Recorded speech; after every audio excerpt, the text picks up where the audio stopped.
ಹೇ ದೇವ, ಎಲ್ಲ ಲಿಂಗೇಶ್ವರ, ಬಡವರೆಂದರೆ ಬಂಡೆ ಕಲ್ಲೆಂದು ತಿಳಿದಿಯೇನು ತಂದೆ? ಬಡವರೆಂದರೆ ಬಂಡೆ ಕಲ್ಲೆಂದು ತಿಳಿದಿಯೇ?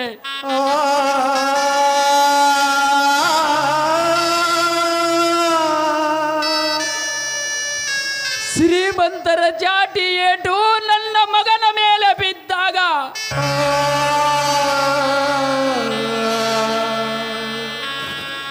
ಕರುಳು ಕಿತ್ತಿ ಹೋಯಿತು ತಂದೆ, ಕರುಳು ಕಿತ್ತಿ ಹೋಯಿತು.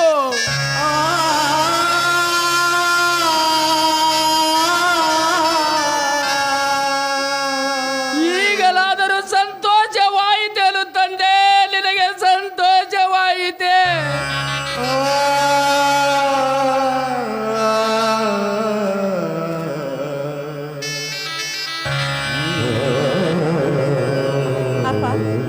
ಒಳಗಡೆ ಕಾಫಿ ಮಾಡಿಟ್ಟಿದ್ದೇನೆ, ನಡೆಯಪ್ಪ ಕುಡಿಯುವಂತೆ. ಅಪ್ಪ, ಈ ರೀತಿ ನೊಂದುಕೊಂಡು ಮಾತಾಡಿದ್ರೆ ಹೇಗೆ? ಎಲ್ಲವೂ ಆ ವಿಧಿ ಆಟ ಅಪ್ಪ. ಎಲ್ಲಿಯವರೆಗೆ ಮಾ ವಿಧಿಯ ಆಟ? ಹುಟ್ಟಿನಿಂದ ಶ್ರೀಮಂತರ ಜೀತದ ಅಳಗೆ ದುಡ್ಡು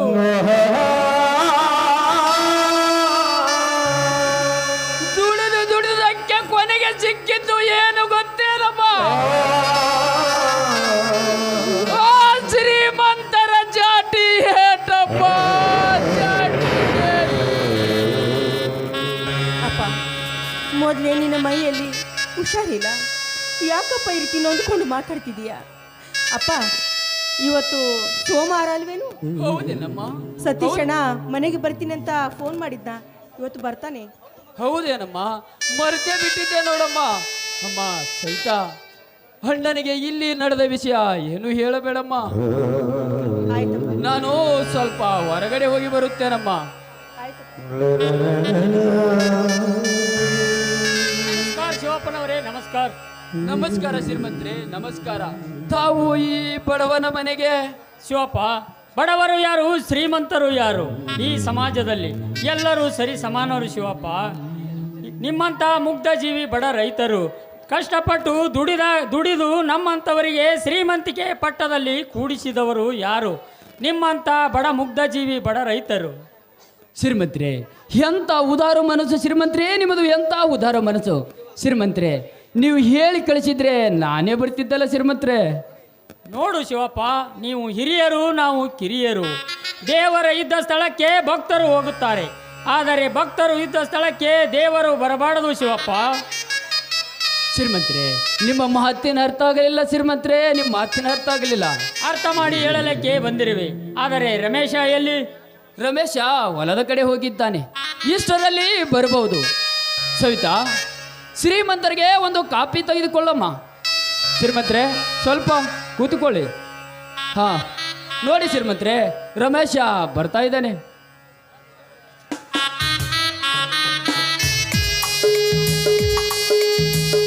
ನಮಸ್ಕಾರ ಶ್ರೀಮಂತರೇ.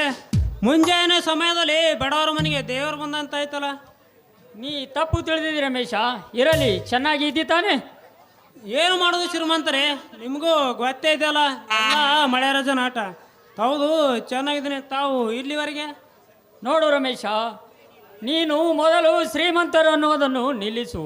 ಏಕೆಂದರೆ ಬಾಲ್ಯದ ಜೀವನದಲ್ಲಿ ನನ್ನ ತಾಯಿಯನ್ನು ಕಳೆದುಕೊಂಡು ನಿಮ್ಮಂಥ ಕೂಲಿ ಮಾಡುವವರ ಕೈಯಲ್ಲಿ ಬೆಳೆದು ದೊಡ್ಡವನಾಗಿದ್ದೇನೆ. ಅದಕ್ಕಾಗಿ ನಾನು ಒಂದು ನಿರ್ಧಾರಕ್ಕೆ ಬಂದಿದ್ದೇನೆ. ಆ ನಿರ್ಧಾರದ ಬಾರು ನಿಮ್ಮ ಮೇಲಿದೆ ರಮೇಶ. ನೋಡಿ ಶ್ರೀಮಂತ್ರೆ, ನಾವು ಬಿಡೋದು ಅಂಥ ವಿಷಯ ಯಾವುದಾದಿದ್ದರೆ ಹೇಳಿ ಶ್ರೀಮಂತ್ರೆ. ನೋಡಿ, ನಾವು ಮೊದಲೇ ಅಕ್ಷರ ಜ್ಞಾನ ಇಲ್ಲದ ಕುರಿಗಳು, ನೀವು ಕಲಿತವರು, ಅದರಲ್ಲಿಯೂ ಸುಶಿಕ್ತರು. ಅಂಥ ವಿಷಯ ಏನಂತ ಹೇಳಿ ಶ್ರೀಮಂತರೇ. ನೋಡು ರಮೇಶ, ನನ್ನ ಮನೆಯ ವಿಷಯ ಎತ್ತಿದರೆ ನಿನಗೆ ಕೋಪ ಬರುತ್ತದೆ ಅಂತ ಗೊತ್ತು. ಕತ್ತಲಾದ ನನ್ನ ಮನೆಗೆ ಬೆಳದಿಂಗಳ ಬೆಳಕು ಆಗಬೇಕಂದರೆ ನಿಮ್ಮ ತಂಗಿ ಸವಿತಾ ನನ್ನ ಮಡದಿಯಾಗಿ ಬರಬೇಕಂತ ನನ್ನ ಆಸೆ. ಜಗದೀಶ, ಏನು ಹೇಳುತ್ತಿರುವೆ ನೀನು?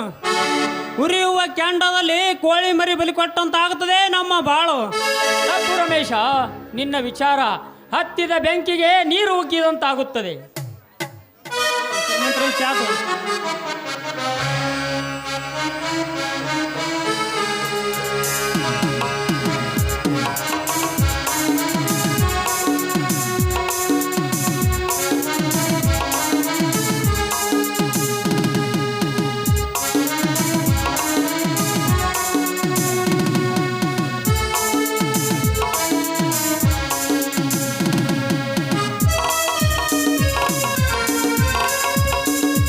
ನೋಡಿ ಶ್ರೀಮಂತರೇ, ನಿಮ್ಮ ತಂದೆ ನಮ್ಮ ಮೇಲೆ ಕೆಂಡು ಕಾರುತ್ತಾನೆ. ಅದು ಅಲ್ಲದೆ ನಮ್ಮ ಚೋರೆ ಬಿಗ್ತಾನಂದರೆ ಈ ಊರಲ್ಲಿ ರಕ್ತದ ಉಕ್ಕಳಿ ಹರಿಯುತ್ತೆ ಶ್ರೀಮಂತರೇ. ನೋಡಿ ಶ್ರೀಮಂತರೇ, ನೀವು ವಿಚಾರ ಮಾಡಿ, ನಾವು ವಿಚಾರ ಮಾಡಿ ಹೇಳುತ್ತೇವೆ. ಅದಕ್ಕೆ ಸ್ವಲ್ಪ ಕಾಲಾವಕಾಶ ಕೊಡಿ. ಆಯಿತು ರಮೇಶ, ನನ್ನ ಜೀವನದ ಹೊರೆ ನಿಮ್ಮ ಮೇಲಿದೆ. ಅಳಿಸುವುದು ಉಳಿಸುವುದು ನಿಮ್ಮ ಕೈಯಲ್ಲಿದೆ. ನಾನಿನ್ನ ಬರುತ್ತೇನೆ.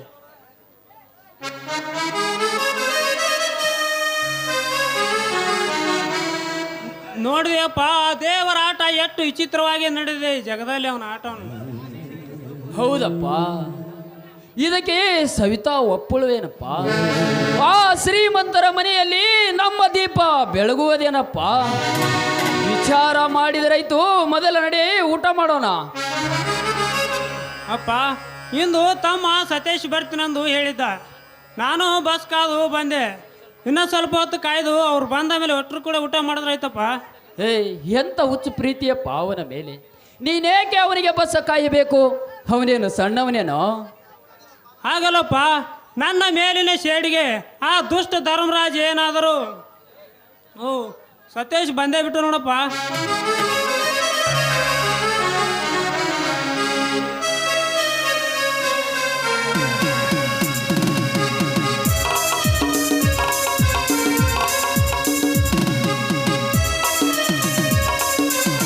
ಸತೀಶ, ಯಾಕಪ್ಪ?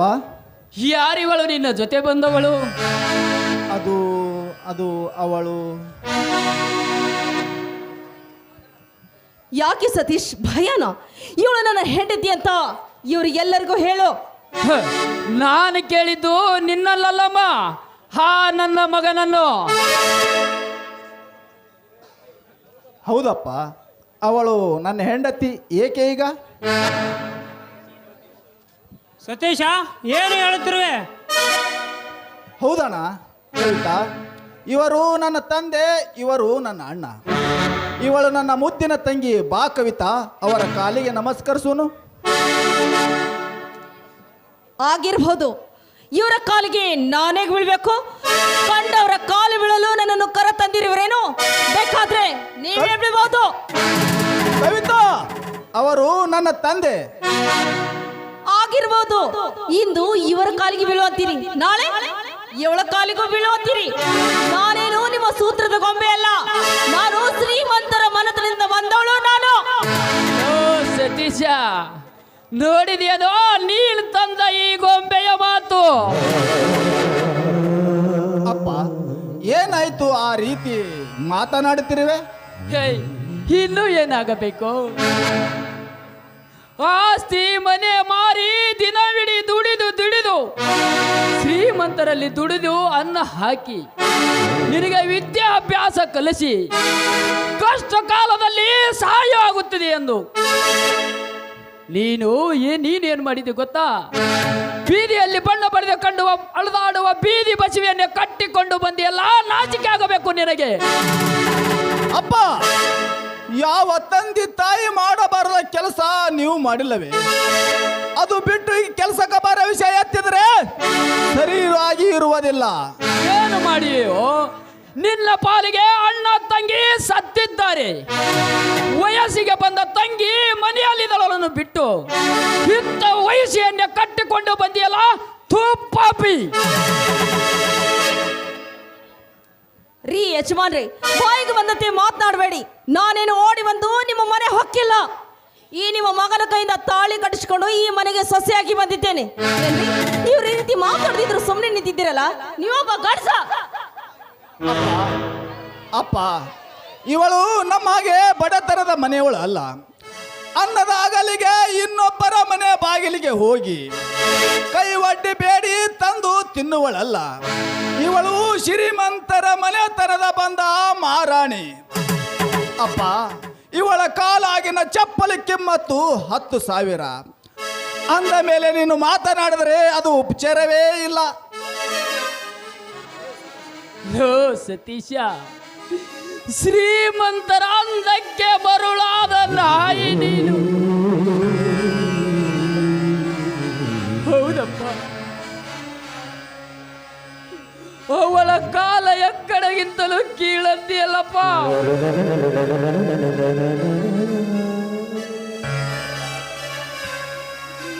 ಶ್ರೀಮಂತರ ಕಾಲಿಡಿದು ದುಡಿದು ದುಡಿದು ತಂದು ಹಾಕಿದ ಅನ್ನದಾಗಳ ನಿನ್ನ ದೇಹದಲ್ಲಿದೆಯೋ ಪಾಪಿ.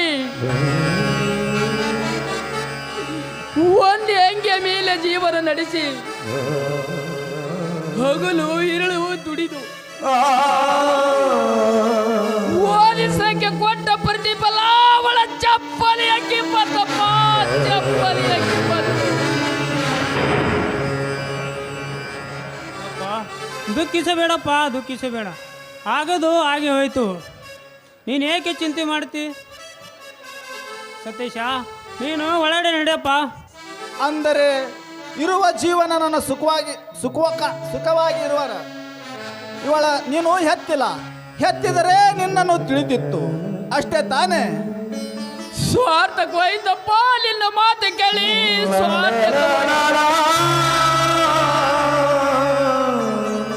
ಮಕ್ಕಳೆಂದರೆ ಮುಳ್ಳಿನ ಬೇಲಿ ಎಂದು. ಏಕೆಂದರೆ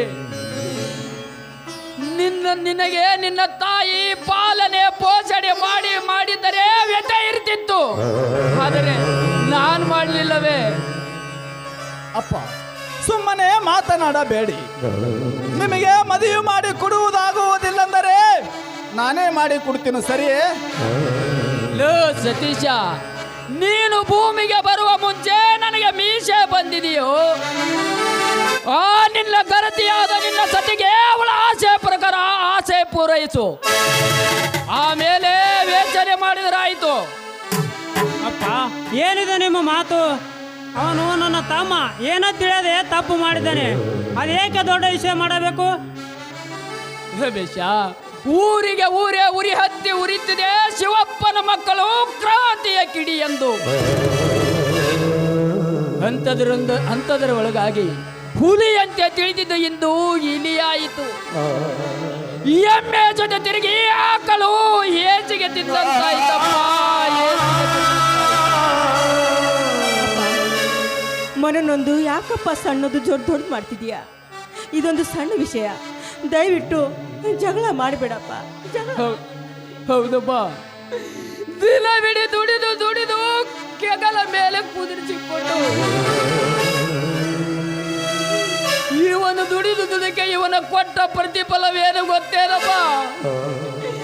ಈ ಎಳ್ಳಿನ ಚಪ್ಪಲಿ ಹಾಕಿ ಬತ್ತಪ್ಪ, ಚಪ್ಪಲಿ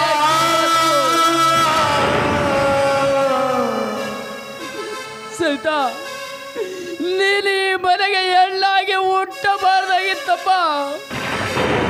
ನಿನ್ನ ಮದುವೆ ಮಾಡದ ದೌರ್ಭಾಗ್ಯನಪ್ಪ, ನಿನ್ನ ತಂದೆ ದೌರ್ಭಾಗ್ಯ.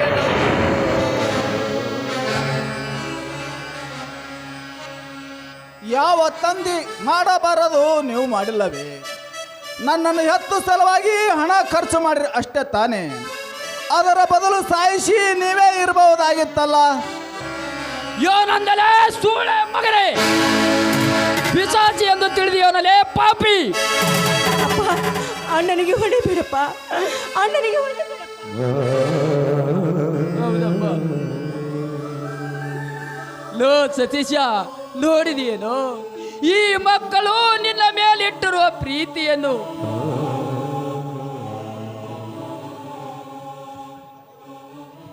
ಅಪ್ಪ, ಹಾಗೆಲ್ಲ ಮಾತನಾಡಬೇಡಿ. ಆ ದೇವರು ಹುಟ್ಟಿಸಿದ ಗಂಡು ಎಂಬ ಗುಟ್ಟನ್ನು ಇಟ್ಟಿರ್ತಾನೆ. ಸಹಿತ ಅತ್ತಿಗೇನು ಆರತಿ ಮಾಡಮ್ಮ, ಮೊದಲು ಮನೆಗೆ ಕರೆದುಕೊಂಡು ಹೋಗು. ಯಾಕಂದ್ರೆ ಮನೆಯ ಸಸಿ ಈ ಸಮಯದಲ್ಲಿ ಕಣ್ಣೀರು ಹಾಕೋದು ಒಳ್ಳೇದಲ್ಲಮ್ಮ, ಒಳ್ಳೇದಲ್ಲ. ಏ ರಮೇಶ, ಏನು ಹೇಳುತ್ತಿರುವುದು ನೀನು? ಅವಳನ್ನು ಮನೆ ತುಂಬಿಸಿಕೊಳ್ಳುವುದೇ? ಅಪ್ಪ ಇವಳು ಯಾರಂತ ತಿಳಿದೀಯಾ?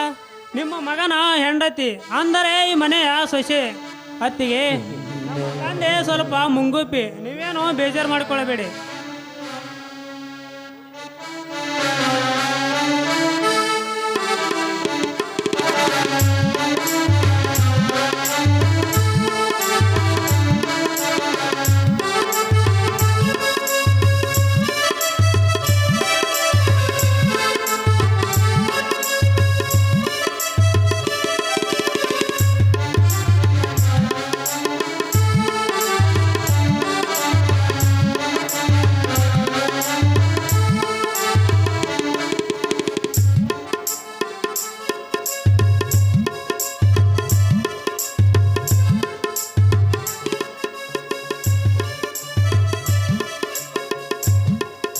ರಮೇಶ, ನೋಡಿದೆಯೇನಪ್ಪ ನಿಮ್ಮ ತಮ್ಮ ಮಾಡಿದ ಘನ ಕಾರ್ಯವನ್ನು?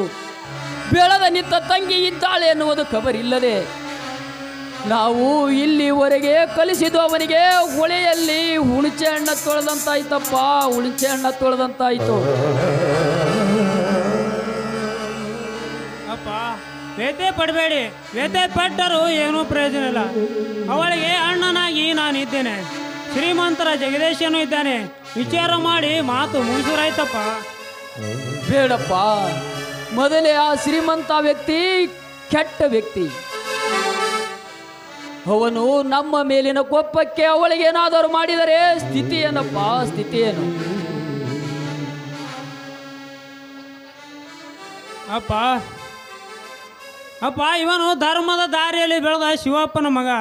ನನ್ನ ಎದುರಿಗೆ 10 ಮಂದಿ ಬಂದರು, ಹೊತ್ತೈವ ತಾಕತ್ತು ಈ ಮಗನಿದೆಯಪ್ಪ. ಬೇಡಪ್ಪ, ನೀನು ನನಗೆ ಒಂದು ಕಣ್ಣು ಇದ್ದ ಹಾಗೆ. ಅವನು ನನ್ನ ಮೇಲಿನ ಕೋಪಕ್ಕೆ ನಿನಗೇನಾದರೂ ಮಾಡಿದರೆ ಹುಷಾರು. ಅವನು ಇಲ್ಲದಿದ್ದರೆ ಕ್ರಾಂತಿ ಕಿಡಿಯೇರುತ್ತಾರಪ್ಪ. ಅವನು ಕೆಟ್ಟ ವ್ಯಕ್ತಿ. ಅಪ್ಪ ಕ್ರಾಂತಿ ಅಂದರೆ ಬಡವರಾಗಿ ಬದುಕಲು ಸಾಧ್ಯವಿಲ್ಲ. ನಾನಿದ್ದೇನೆ, ನಡೆಯಿರಿ.